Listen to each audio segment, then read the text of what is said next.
ಒಂದು parallel police station ರೀತಿಯಲ್ಲಿ parallel ನ್ಯಾಯಿಕ ವ್ಯವಸ್ಥೆ ರೀತಿಯಲ್ಲಿ ಇಡೀ ಗುಂಪು ಬಿಹೇವ್ ಮಾಡಿದೆ. ಒಂದು ಪರ್ಯಾಯ ಪೊಲೀಸ್ ಠಾಣಾ ವ್ಯವಸ್ಥೆನೇ ಇವರು ಆ ಶೆಡ್ಡಲ್ಲಿ ಇಟ್ಕೊಂಡ್ಬಿಟ್ಟಿದ್ರು, ಒಂದು ಪಾರ್ಕಿಂಗ್ ಲಾಟಲ್ಲಿ ಇಟ್ಕೊಂಡಿದ್ರು ಇವರು ಅಂತ ಒಂದು ವಾದ ಕೂಡ ಬಂದು ಹೋಯಿತು ಸರ್. ಇದರಲ್ಲಿ ಇಲ್ಲಿಂದ ಕಿಡ್ನ್ಯಾಪ್ ಅಂತ ಬಂತು. ಕಿಡ್ನ್ಯಾಪ್ ಅಂದಾಗ ಇನ್ ಜನರಲ್ ಏನು ನಾವು ಕಿಡ್ನ್ಯಾಪ್ ಅನ್ನೋ ವಿಚಾರದ ಬಗ್ಗೆ ಅಂದ್ಕೊಳ್ಳೋದೇನು ಅಂದರೆ ಬಾಯಿಗೆಲ್ಲ ಬಟ್ಟೆ ತುರುಕ್ಬಿಟ್ಟಿರ್ತಾರೆ, ಕಣ್ಣಿಗೆ ಬಟ್ಟೆ ಕಟ್ಬಿಟ್ಟಿರ್ತಾರೆ, ಕೈಕಾಲು ಕಟ್ಟಿಬಿಟ್ಟಿರ್ತಾರೆ, ಕೂರ್ಸ್ಕೊಂಬಂದ್ಬಿಡ್ತಾರೆ ಅಂಥೇಳಿ ಇದನ್ನು ಇನ್ ಜನರಲ್ ಒಂದು ಕಿಡ್ನ್ಯಾಪ್ ಅಂಥೇಳಿ ನಾವು ಅದನ್ನು ಡಿಫೈನ್ ಮಾಡ್ತೀವಿ ಅದನ್ನು. ಬಟ್ ಈ ವಿಚಾರದಲ್ಲಿ ಆರಾಮಾಗಿ ಕೂತ್ಕೊಂಡು ಬಂದಿದ್ದಾನೆ ಅವನು, ಆಟೋ ಹತ್ತಿದ್ದಾನೆ, ಕಾರ್ ಹತ್ತಿದ್ದಾನೆ, ಯಾವುದೋ ಬಾರಿಗೆ ಬಂದಿದ್ದಾನೆ, ತಿಂಡಿ ಏನೋ ತೊಗೊಂಡಿದ್ದಾನೆ, ಅವನೇ ಅದು ಯಾವುದೋ ಡಿಜಿಟಲ್ ಪೇಮೆಂಟಲ್ಲಿ ದುಡ್ಡು ಕೊಟ್ಟಿದ್ದಾನೆ.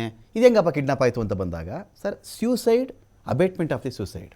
ಒಬ್ಬ ಆತ್ಮಹತ್ಯೆ ಮಾಡ್ಕೊಂಡ ಅಂದರೆ ಅವನು ಆತ್ಮಹತ್ಯೆ ಮಾಡ್ಕೊಂಡಾರೆ ಅಂತಾರೆ.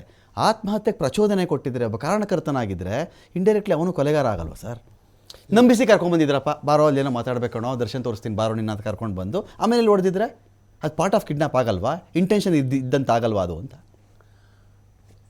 ಇಲ್ಲ, ಇಲ್ಲಿ ಸೆಕ್ಷನ್ 364 ಅಂತಲೇ ಇಲ್ಲಿ ಚಾರ್ಜ್ ಶೀಟಲ್ಲಿ ಮೆನ್ಷನ್ ಮಾಡಿದ್ದಾರೆ. ನಾನು ಗಮನಿಸಿದಾಗ 364 ಮೆನ್ಷನ್ ಮಾಡಿದ್ದಾರೆ. ಇದು ಕಿಡ್ನಾಪಿಂಗ್ ಅಂದರೆ ಹೇಗೆ ಅಂದರೆ ಅವನ ಮನಸ್ಸಿನ ಅವನ ವಿರುದ್ಧವಾಗಿ, ಅಂದರೆ ಈಗ ನನ್ನ ಕಿಡ್ನಾಪ್ ಮಾಡ್ತಾರೆ, ಈಗ ನನ್ನ ಯಾರಾದರೂ ಒಂದು ನಡೆಯೋ ಹಿಡ್ಕೊಂಡ್ರೆ ನಾನು ಕಿರ್ಚಾಡ್ತೀನಿ. ಯಾಕೆಂದರೆ ಅಕ್ಕಪಕ್ಕದವ್ರು ಬಂದು ನನ್ನ ಪ್ರೊಟೆಕ್ಟ್ ಮಾಡ್ತಾರೆ, ನನಗೆ ಬಿಡಿಸ್ತಾರೆ ಅಂತ. ಪ್ರೊಟೆಕ್ಟ್ ಮಾಡೋದಕ್ಕೋಸ್ಕರ ನಾನು ಕಿರ್ಚಾಡ್ತೀನಿ, ಹೊಡೆದಾಡ್ತೀನಿ, ಇಲ್ಲ 2 ಏಟ್ ಹೊಡಿತೀನಿ, ಕೈಗೇನು ಕಲ್ಲು ದೊಣ್ಣೆನೋ ಏನು ಸಿಗುತ್ತೋ ಅದರಲ್ಲಿ ಹೊಡಿತೀನಿ ಅವ್ರನ್ನ, ನನ್ನ ಯಾಕೋ ಎತ್ಕೊಂಡು ಹೋಗ್ತೀರಾ ಅಂತ. ಸೊ ಬೈ ಫೋರ್ಸ್ ಕಿಡ್ನ್ಯಾಪ್ ಅಂದರೆ ಬೈ ಫೋರ್ಸ್. ಸೆಕ್ಷನ್ 360 ಓದಿ, 360, 361, 362 ಓದಿದ್ರೆ ನಿಮಗೆ ಗೊತ್ತಾಗ್ತದೆ. ಬೈ ಫೋರ್ಸ್ ಈ should be taken away from the place, that is kidnapping. ಅಂದರೆ ಅವನ ಮನಸ್ಸಾಕ್ಷಿಯ ವಿರುದ್ಧವಾಗಿ ಅವನ್ನ ಒತ್ಕೊಂಡೋದ್ರೆ, ಬಲವಂತವಾಗಿ ಒತ್ಕೊಂಡೋಗ್ಬೇಕು. ಬೈ ಫೋರ್ಸ್, ಯೂಸಿಂಗ್ ಫೋರ್ಸ್, ಅಥವಾ ಗನ್ ತೋರಿಸ್ಬಿಟ್ಟು ನಡೆಯೋ ಅಂತ ಕರ್ಕೊಂಡೋಗ್ಬೇಕು, ಇಲ್ಲ ಲಾಠಿಲಿ ಹೊಡೆದು ಎತ್ಕೊಂಡೋಗ್ಬೇಕು, ಇಲ್ಲ ಬಾಯಿ ಕಟ್ಟಿ ಅಥವಾ ಅವನಿಗೆ ಮುಖವಾಡ ಹಾಕಿ ಅಥವಾ ಕೈ ಕಾಲು ಕಟ್ಟಿ ಎತ್ತಾಕೊಂಡೋದ್ರೆ ದಟ್ ಈಸ್ ಕಿಡ್ನ್ಯಾಪಿಂಗ್. ಇಲ್ಲಿ ಆ ರೀತಿಯ ಕಿಡ್ನ್ಯಾಪಿಂಗ್ ಆಗಿದ್ದರೆ ಈತನ ಎಲ್ಲಿಂದ ಒತ್ಕೊಂಡೋದ್ರು ಅಲ್ಲಿನ ಸ್ಥಳದಲ್ಲಿ ಜನ ಹೇಳ್ತಾರೆ, ಹೌದು ಅವನು ಸರ್ ಇವನನ್ನ ಕಿಡ್ನ್ಯಾಪ್ ಮಾಡಬೇಕು ಅಂತಲೂ ಇರಲಿಲ್ಲ, ಇವನನ್ನು ಸಾಯಿಸಬೇಕು ಅನ್ನೋ ಉದ್ದೇಶನೂ ಯಾರಿಗೂ ಇರಲಿಲ್ಲ. ಅನ್ಲಾಫುಲ್ ಅಸೆಂಬ್ಲಿ ಕೂಡ ಅದು ಅಲ್ಲವೇ ಅಲ್ಲ. ಏನೋ ಬಂದರು, ಇವನೇನೋ ಹಿಂಗೆ ತಪ್ಪು ಮಾಡಿಬಿಟ್ಟಿದ್ದಾನಂತೆ, ಒಂಚೂರು ಬೈದು ಕಳಿಸೋಣ ಅಂತ ಬಂದಾಗ ಹೆಚ್ಚು ಕಡಿಮೆ ಆಗಿ ಸ್ವಲ್ಪ ವಧೆಗಳು ಜಾಸ್ತಿ ಬಿದ್ದುಬಿಟ್ಟು ಸತ್ತು ಹೋಗ್ಬಿಟ್ಟ ಅಂದಾಗ ಅದು ಮರ್ಡ್ರೇ ಅಲ್ಲ ಅಂತನಾ?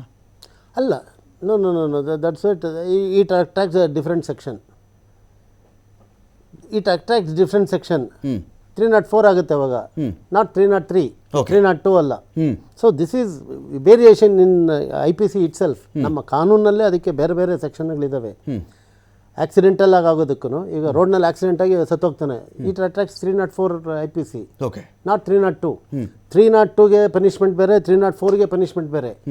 This is grave in nature. ಇದು ಆಕ್ಸಿಡೆಂಟಲ್ ಆಗೋದು 304. ಈಗ ಎಲ್ಲೋ ನಾನು ಕಾರ್ ಓಡಿಸ್ಕೊಂಡು ಹೋಗ್ತಾ ಇರ್ತೀನಿ, ಯಾರೋ ಓಡಿಸ್ಕೊಂಡು ಬರ್ತಾರೆ, ಯಾರೋ ಆಕ್ಸಿಡೆಂಟ್ ಮಾಡ್ತಾರೆ, ಯಾರೋ ಸತ್ತೋಗ್ತಾರೆ. It is an accidental death. It will not amount for death. It is so it is bailable. Whereas 302 is non-bailable. 302 ಗಲ್ಗೆ life ಆಗುತ್ತೆ, ಗಲ್ಲಾಗುತ್ತೆ. ಇದು ಮ್ಯಾಕ್ಸಿಮಮ್ 7 ವರ್ಷ. ಓಕೆ, ಇಷ್ಟು ವ್ಯತ್ಯಾಸಗಳು ಬಂದ್ಬಿಡ್ತಾವೆ. ಹೌದು. ಸೊ ಅಕಸ್ಮಾತ್ವಾಗಿ ಆಗುವಂಥದ್ದು. ಫೈನ್. ನಾರಾಯಣ ಸ್ವಾಮಿ ಅವರೇ, ಅಂದರೆ ಇಲ್ಲಿ ಇಂಟೆನ್ಷನ್, ನಾನೀಗ ನಿಮ್ಮನ್ನ ಬರೀ ಪವಿತ್ರ ಗೌಡ ಅವ್ರ ವಿಚಾರಕ್ಕೆ ಕೇಳ್ತಾ ಇದ್ದೀನಿ ಅಂತ ಭಾವಿಸ್ಬೇಡಿ. ಈಗ ಒಬ್ಬರು ವಕೀಲರಾಗಿಯೂ ನಿಮ್ಮನ್ನು ಕ್ವಶನ್ ಮಾಡ್ತಾ ಇದ್ದೀನಿ ಅಂತ ನೀವು ಭಾವಿಸಿದ್ರೆ ಸಾಕು ನನಗೆ. ಈ ಕೇಸಲ್ಲಿ ಬರೀ ಪವಿತ್ರ ಗೌಡ ಅಂತ ನಾನು ನಿಮ್ಮನ್ನ ಈಗ ಅವ್ರ ಅಡ್ವೊಕೇಟಾಗಿ ನಾನು ಕನ್ಸಿಡರ್ ಮಾಡಲ್ಲ, ಒಬ್ಬರು ಅಡ್ವೊಕೇಟಾಗಿ ಕನ್ಸಿಡರ್ ಮಾಡ್ತಾ ಇದ್ದೀನಿ. ಕರ್ಕೊಂಡು ಬಂದರು, ಏನೋ ಒಂದು ತಪ್ಪು ಮೆಸೇಜ್ ಮಾಡಿಬಿಟ್ಟಿದ್ದ, ಕರೆದೊಂಚೂರು ಬುದ್ಧಿ ಹೇಳೋಣ ಅಂತ ಬಂದಿದ್ದು ವಿಕೋಪಕ್ಕೆ ತಿರುಗಿ ಅಚಾತುರ್ಯಗಳ ಕಾರಣದಿಂದಾಗಿ ಯಾರೋ ಅವರು ಯಾವ ಸ್ಥಿತಿಲಿ ಹೊಡೆದ್ರೋ ಬಿಟ್ಟರೋ, ಮೇಜರಾಗಿ A1 A2 ಅಂತ ಯಾರು ಕರಿತಾ ಇದ್ದಾರೋ ಅವ್ರದ್ದೇನು ರೋಲ್ ಇಲ್ವೋ, ಒಟ್ಟಲ್ಲಿ ಒಂದು ಘಟನೆ ನಡೆದು ಹೋಯಿತು. ಯಾವ ರೀತಿಯಲ್ಲಿಯೂ ಇದರಲ್ಲಿ A1 A2 ಕಾರಣಕರ್ತರಲ್ಲ ಅಂತ ನಿಮ್ಮ ವಾದನ? ಸರ್, ನನ್ನ ವಾದ ಏನಂದ್ರೆ, ನನ್ನ ಬೇರೆ ಕ್ಲೈಂಟ್ಸ್ಗಳು ಬೇರೆ ಬಗ್ಗೆ ನನ್ನ ಪೇಪರ್ ಏನಿದೆ, ಅಂದ್ರೆ ಚಾರ್ಜ್ ಶೀಟ್ ಇರ್ಬೋದು ಅಥವಾ ಕ್ಲೈಂಟ್ಸ್ ಹತ್ರ ನಾವು ಡಿಸ್ಕಷನ್ ಏನ್ ಮಾಡಿರ್ತೀವಿ, ನಾನು ಖಂಡಿತವಾಗಿಯೂ ಅವ್ರ ಹತ್ರ ಡಿಸ್ಕಷನ್ ಮಾಡಿಲ್ಲ. ಓಕೆ, ನಾನು ಓನ್ಲಿ ನಾವ್ ಏನ್ ಅಪಿಯರ್ ಆಗ್ತಿರ್ತೀವಿ ಅದನ್ನ ಅವ್ರ ಪಾಯಿಂಟ್ ಆಫ್ ವ್ಯೂಲಿ ನೋಡಿದಾಗ ಓಕೆ. ಈ ವಿಚಾರದ ಬಗ್ಗೆ ಲಿಂಕೇ ಇಲ್ಲ. ಇವಾಗ ಪವಿತ್ರ ಗೌಡ ಲಿಂಕೇ ಇಲ್ಲ ಅಂತ ಅಂದ್ಮೇಲೆ ಬೇರೆಯವ್ರದ್ದು ಹೇಗ್ ಲಿಂಕ್ ಬರಕ್ ಸಾಧ್ಯ? ಯಾಕಂದ್ರೆ ಇವರೆಲ್ಲ ಲಿಂಕ್ ಮಾಡಿದ್ದಾರೆ. ಒಬ್ಬರಿಂದ ಸ್ಟಾರ್ಟ್ ಮಾಡಿ A1 ಇಂದ ಸ್ಟಾರ್ಟ್ ಮಾಡಿ A17 ವರೆಗೂ ತಗೊಂಡ್ ಹೋಗ್ತಾರೆ ಸರ್. ಇವಾಗ ಮಿಡಲ್ ಅಲ್ಲಿ ಅಕಸ್ಮಾತ್ ಓಕೆ ನೀವು ಅಸ್ಯೂಮ್ ನಿಮ್ಮ ಒಬ್ಬ ವಕೀಲ್ನಾಗಿ ಹೇಳೋಣ, ಅಕಸ್ಮಾತ್ ಇದ್ರಲ್ಲಿ ಯಾರೋ ಒಬ್ರು 3 ಜನ 4 ಜನ ಇವ್ರಿಗೆ ತೊಂದರೆ ಕೊಡ್ಬೇಕು ಅಂತಾನೆ ಅಕಸ್ಮಾತ್ ಮಾಡಿದ್ರು ಅಂತ ತಿಳ್ಕೊಳ್ಳೋಣ ಸರ್. ಸರ್ ಆ 3-4 ಜನ 4 ಜನ ಯಾರು ಮಾಡಿದ್ರು, ಇದು ಯಾರು ಇದರಿಂದ ತಪ್ಪು, ಇದು ಕಾನ್ಸ್ಪಿರಸಿ ಯಾರು ಮಾಡಿದ್ದಾರೆ, ಎಷ್ಟು ಜನದ ಬಗ್ಗೆ ಅಂತ ಅಲ್ಲಿ ಇನ್ವೆಸ್ಟಿಗೇಷನ್ ಆಗ್ಬೇಕು. ಕೋರ್ಟ್ ಅದನ್ನ ಕನ್ಸಿಡರ್ ಮಾಡುತ್ತೆ. ಹಾಗಂತ ಅದಕ್ಕೆ 17 ಜನಕ್ಕೂ ಶಿಕ್ಷೆ ಆಗ್ಬಿಡುತ್ತೆ. 17 ಜನದ್ದು ಇನ್ವಾಲ್ವ್ಮೆಂಟ್ ಇದೆ ಅಂತಾನು ಏನಲ್ಲ ಸರ್. ಸರ್ ಯಾರೋ ಒಬ್ರು ಸರ್ ನಿಮ್ ಮನೆ ಒಂದ್ ಮದ್ವೆ ನಡೀತಾ ಇರುತ್ತೆ ಸರ್. ಮದ್ವೆಗೆ ಬಂದಾಗ ಎಲ್ಲಾರು ಮದ್ವೆಗೆ ಬರೋದು ಸರ್. ಕರೆಕ್ಟ್. ಮದ್ವೆಗೆ ಬಂದ್ರಲ್ಲಿ ಯಾರೋ ಒಬ್ಬ ಕಳ್ತನ ಮಾಡಿರ್ತಾನೆ ಸರ್. ಮತ್ತೆ ಆ ಕಳ್ತನದ ಮಾಡ್ದವನ್ನ ಮಾತ್ರನೇ ನಾವು ಕಳ್ಳ ಅಂತ ಕರಿಬೇಕು ಸರ್. ಇಲ್ಲಿ ಹೆಂಗಾಗೋಗಿದೆ ಅಂದ್ರೆ ಮದ್ವೆಗೆ ಬಂದವ್ರನ್ನ ಎಲ್ಲಾರನು ಕಳ್ಳ ಅಂತ ಕರಿತಾ ಇದ್ದಾರೆ. ಆ ತರ ಸ್ಥಿತಿ ಈ ಕೇಸ್ ಇರುವಂತದ್ದು.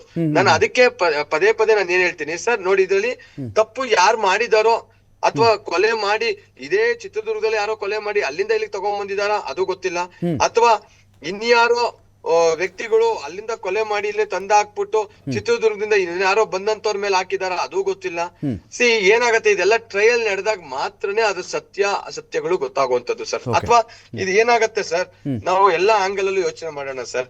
ಇವಾಗ ಅಲ್ಲಿರ್ತಕ್ಕಂಥದ್ದು 1ರಿಂದ 17 ಏನು ಇದಾರೆ ಅಕ್ಯೂಸ್ಗಳು, ಪ್ರತಿಯೊಬ್ಬರದು ಒಂದೊಂದು ಕತೆ ಇದೆ ಸರ್. ಪ್ರತಿಯೊಬ್ಬರು ನಾನು ಸುಮ್ನೆ ಕೋರ್ಟ್ ಹತ್ರಕ್ ಬಂದಾಗ ನಾನು ಮಾತಾಡಿದಾಗ ಎಲ್ಲಾರು ಇನ್ನಸೆಂಟ್ ಇದಾರೆ, ಎಲ್ಲಾರು ಶಾಕ್ ಆಗಿದೆ ಸರ್. ಒಂದ್ ರೀತಿ ಇದೇನಿದು ಯಾಕೆ ಹಿಂಗಾಯ್ತು ಅನ್ನೋ ತರ ಏನಾಗಿದೆ ಅನ್ನೋದ್ರ ಬಗ್ಗೆನೇ ಪಾಪ ಹುಡುಗರುಗಳಿಗೆ ಗೊತ್ತಿಲ್ಲ. ಅವ್ರು ಯಾರೋ ಚಿತ್ರದುರ್ಗದಿಂದ ಏನ್ಕೋ ಬಂದಿರ್ತಾರೆ. ನಾರಾಯಣಸ್ವಾಮಿ ಅವರೇ, ಈಗ